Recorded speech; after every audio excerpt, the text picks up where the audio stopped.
ఈరోజు మీకు తోటకూర చూపిస్తున్నాను. తోటకూర ఎలా వండుకోవాలో మీ అందరికీ తెలుసు, కానీ నేను కూడా చూసి నా స్టైల్లో చూద్దాం రండి. ఆయిల్ వేసుకోవాలి.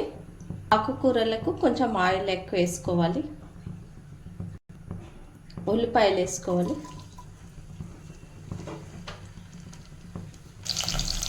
కొంచెం పసుపు వేసుకోవాలి.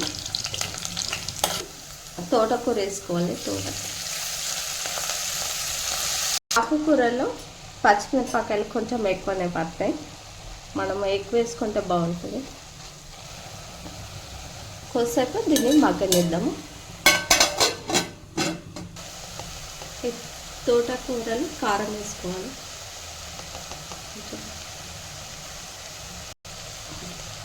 తగినంత ఉప్పు. దీంట్లో దంచి పెట్టుకున్న ఎల్లిపాయ ముద్ద.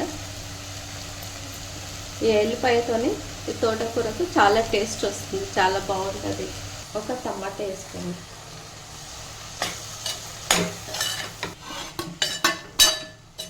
బాగా కలుపుకొని కొద్దిసేపు దీన్ని మగ్గనిద్దాం. ఒకసారి చెక్ చేసుకోవాలి టమాటా మగ్గిందో లేదో. టమాటా మగ్గింది. వాటర్ వేసుకోవాలి కొన్ని.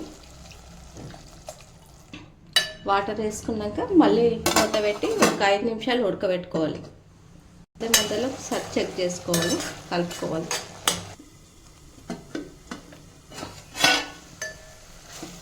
తోటకూర అయింది.